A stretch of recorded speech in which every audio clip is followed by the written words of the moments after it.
잊을 수 없는 시간이 한 가지 있습니다. 그것은 제가 고등학교 2학년 때 제가 예수를 만난 사건이었습니다. 제가 처음에 예수를 만나게 되었던 것은요, 한 선배가 어느 찬양 집회를 좀 가보라고 해서 거기에 갔다가 한 자매가 나와서 암과 종양에 걸려있는 자매였었는데 자신이 믿고 있는 예수님에 대한 이야기를 사람들 앞에 이야기를 해주는데 제가 참 그 이야기를 들으면서 제 마음속에 참 놀라는 마음이 있었습니다. 왜냐하면 저는 한 5년 정도 자살을 시도를 하고 있었던 사람이었고 늘 죽음에 대한 생각을 하고 있었고 내 인생에 대해서 내가 포기를 하고 있었던 그런 시점이었었는데 한 자매가 앞에 나와서 이야기하기를 본인이 암과 종양에 걸려 있는데 지금 자신이 어떻게 지금 살아가고 있는가를 이야기를 하고 있는 것이죠. 그러면서 너무나 평안하다라고 하는 것이에요. 너무나 기쁘다라고 하는 것이죠. 제가 그 말이 이해가 되지 않았어요. 어떻게 그게 평안할까? 죽음을 맞이하고 있는 사람의 입에서 어떻게 평안하다라고 하는 이야기가 나올 수 있을까? 본인이 그런 이야기를 쭉 하는 그 이야기를 제가 들으면서 참 내가 믿고 있는 예수하고 내가 알고 있는 예수하고 저 사람이 알고 있는 예수가 참 다르다라는 것을 생각하게 되었습니다.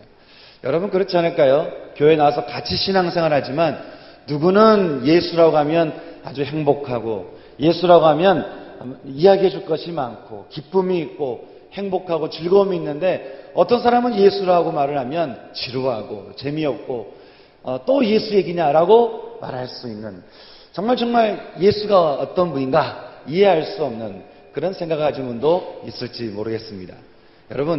여러분이 믿고 있는 예수님은 어떤 분이십니까? 제가 처음에 이제 사역을 하게 되고요. 이제 설교를 하게 되는데 어떻게 설교될지를 모르겠는 거예요. 그래서 제가 설교를 준비한다고 여러 방송을 이제 설교 방송을 듣고 또 듣고 이렇게 하면서 제가 이렇게 준비해보고 설교를 준비했는데 아무리 준비를 해도 어떻게 될지를 모르겠는 거예요. 그런데 제가 설교를 쭉 들으면서 한 가지 공통된 특징을 한 가지 발견했는데 그것은 전부 살았다라고 하는 이야기인 거예요. 나중에 제가 말씀을 보고 성경을 보는데 성경을 읽으면 읽을수록 성경의 모든 주제가 딱 한 가지가 있는데 그것은 바로 당신이 살아났다라고 하는 것입니다. 그건 바로 구원에 대한 이야기라고 하는 것이죠. 성경을 보니까 온통 구원에 대한 이야기예요. 온통 생명에 대한 이야기입니다. 온통 살아났다라고 하는 이야기예요. 온통 기적에 대한 이야기가 성경에 쓰여져 있다라고 하는 것이죠. 제가 그래서 그다음부터 설교에 대한 부담감을 좀 덜었어요.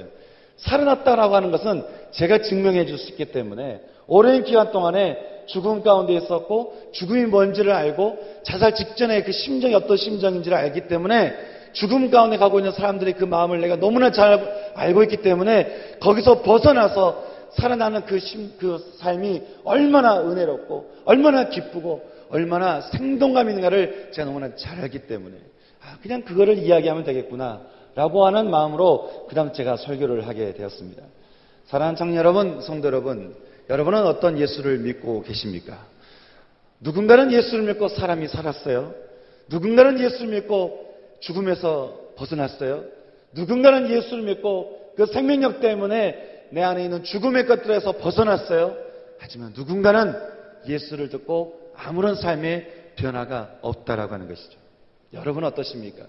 여러분은 예수를 만나서 여러분 삶 가운데 어떤 일이 일어나셨습니까? 오늘 우리는 말씀을 통해서 예수를 만난 사람의 그 이야기를 우리가 볼 수 있는데요. 특히 예수님 앞에 있는 사람들에게 주님께서 구원이란 어떤 것인가 라고 하는 것을 우리는 한두 말씀을 통해서 우리가 살펴볼 수 있을 것 같습니다. 그래서 저는 오늘 말씀의 주제를 참 여러 가지 생각을 해보다가 5가지 구원의 소식이라는 주제를 가지고 함께 말씀을 나누기를 원하는 것이죠. 주님께서 오늘 말씀을 통해서 말씀하고 계시는 구원은 어떤 것일까요? 도대체 구원이 어떤 것이길래 사람을 살리는 것일까요? 도대체 구원이 어떤 것이길래 자살 직전에 가는 그 정말 소망이 완전히 끊어져 버렸다고 하는 그 사람 심령 가운데 다시 살아나게 하는 능력이 있을 수 있을까요? 주님께서 오늘 말씀하시는 5가지 구원의 소식을 우리 함께 나누기를 원하는데요. 첫째는 우리가 오늘 말씀 통해서 볼 수 있는 말씀은 바로 그 주제는 전적인 타락이라고 하는 주제가 있습니다. 제가 오늘 5가지 주제를 이야기할 건데요. 이 5가지 주제는 제가 이야기하는 것이 아니라 아주 오래전에 종교회의를 통해서 구원이란 무엇인가라고 해서 많은 분들이 회의를 해서 결정 내린 5가지 구원의 원리가 있습니다. 이것은 우리 기독교의 아주 구원에 대해서 아주 중요한 5가지 기본 교리라고 하는 것이죠. 이 말씀을 통해서 오늘 저는 그 5가지의 기본 교리되는 그 말씀을 함께 나누기를 원하는 것입니다. 첫째로 우리가 볼 수 있는 것은 바로 인간은 전적으로 타락되었다라고 하는 이 전적인 타락이라고 하는 것입니다.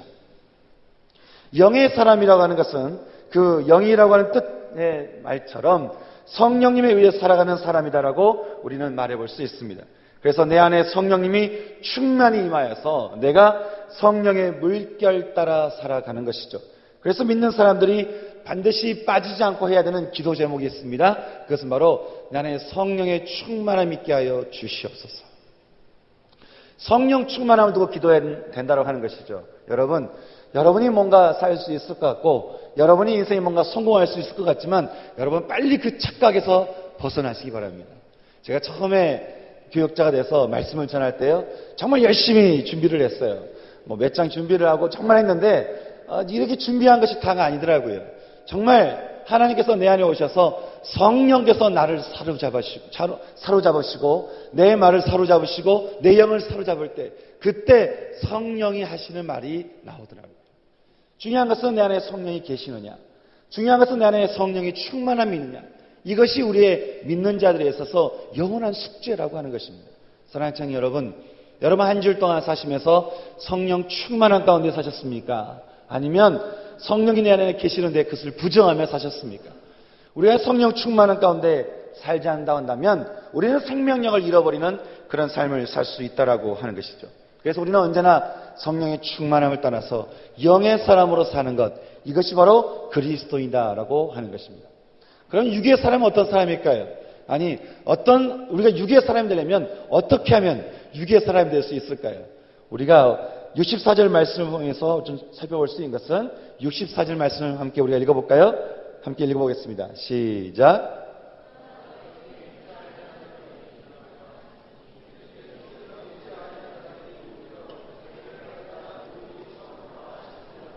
아멘. 이 64절 말씀을 보면요, 주님은 자신을 따르는 이들에게 말씀하시기를 너희 중에 믿지 않는 자들이 있다 하고 말씀하시면서 그들 중에서 믿지 않는 자들이 누구인지, 그리고 자기를 팔 자가 누구인지 주님이 처음부터 알고 있었다라고 우리에게 말씀해주고 있습니다. 예수를 누가 팔았습니까? 너무나 잘 아는 이야기죠. 유다라는 사람이 예수를 팔았습니다. 저는 처음에 이 말씀을 묵상하면서 제가 이 처음부터라는 이 말에 참 충격적인 마음을 갖게 되었습니다. 주님은 유다를 제자로 부르실 때부터 유다가 어떤 존재인지를 알고 계셨습니다.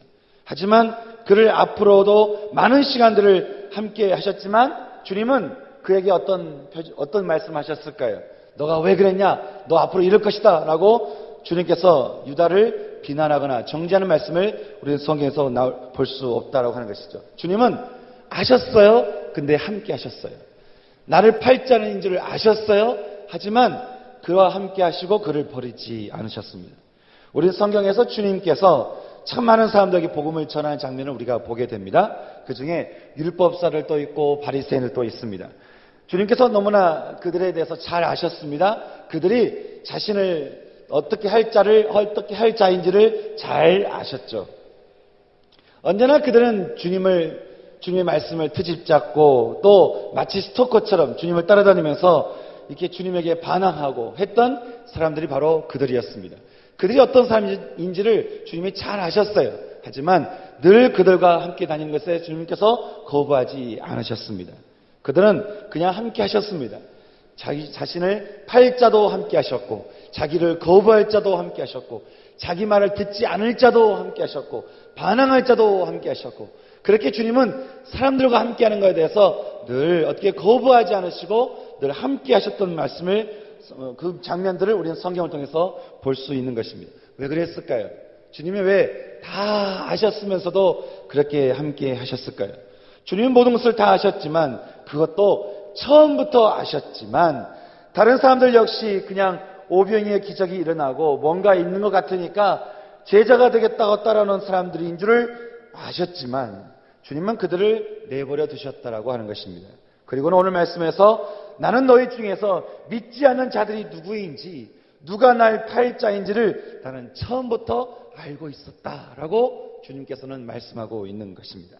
그렇다고 주님이 그들을 정죄하지 않으셨죠. 주님은 끝까지 유다를 정죄하지 않으셨습니다. 그냥 내가 너를 안다라고만 하셨습니다. 왜 그러셨을까요? 그것은 주님은 인생을 너무나 잘 아셨기 때문에 그렇다라고 하는 것입니다. 그것은 죄에 빠져있는 인간에 대해서 주님은 너무나 잘 이해하고 계셨다라고 하는 것이죠. 창세기 6장 5절에서요. 하나님은 이처럼 죄로 물든 죄로 인해서 근본이 타락해져 버린 인간에 대해서 하나님은 이렇게 말씀하고 있습니다. 여호와께서 사람의 죄악이 세상의 관영함과 그 마음의 생각의 모든 계획이 악할 뿐임을 아시고, 하나님은 인간들 안에 죄라고 하는 아주 치명적인, 하지만 결코 자신의 힘과 노력과 행동으로는 벗어날 수 없는, 또 벗겨낼 수 없는, 마치 타고난 피부 색깔과 같은 이 죄라고 하는 것에 대해서 완전히 타락해져 버린 그 대상이 바로 인간이라고 하는 것에 대해서 하나님은 너무나 잘 알고 있었다라고 하는 것입니다. 우리는 이것을 신학적인 용어로 인간의 전적인 타락이다라고 이야기하는 것이죠. 인간이 전적으로 타락했다라고 하는 것입니다. 인간은 타락한 존재라고 하는 것이죠. 그래서 인간은 전적으로 타락되어 있기 때문에 주님께서 그가 어떤 자인지를 이미 아셨지만 인간의 그 타락성을 알고 계셨기 때문에 그저 그들과 함께 하시고 그들을 이해하셨다라고 성경 우리에게 이야기해 주고 있는 것입니다. 어떤 사람은 그렇게 얘기할 수 있어요. 인간이 왜 타락되어 있습니까? 인간이 전적으로 타락되어 있고 또 전적으로 부패해져 있다고 하는 것에 대해서 어떻게 증명할 수 있습니까? 너무나 간단해요. 인간이 전적으로 타락되었다는 것에 대해서는 우리는 아주 간단하게 증명할 수 있습니다. 첫째는 우리가 생각해 볼 수 있는 것은 인간의 생각이 악하다라고 하는 것이죠. 예레미야서 17장 9절 말씀처럼 만물보다 거짓되고 심히 부패한 것이 있는데 그것은 바로 마음이라고 성경은 우리에게 이야기를 해주고 있습니다. 우리가 어린아이를 보게 되면 우리가 거짓말을 가르쳐 준 것도 아니고 악한 것을 가르쳐 준 것도 아닌데 너무나 거짓말을 잘해요. 잘 속입니다. 뻔히 아는데도 알고 있는데도 아빠 엄마 앞에서 뻔히 눈 딱 쳐다보면서 거짓말합니다.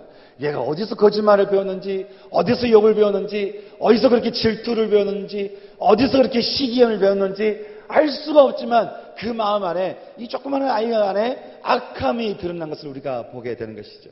여러분, 우리가 그것을 통해서 볼 수 있는 게 무엇입니까? 인간이 전적으로 타락되어 있는 존재이기 때문에 그렇다라고 하는 것입니다.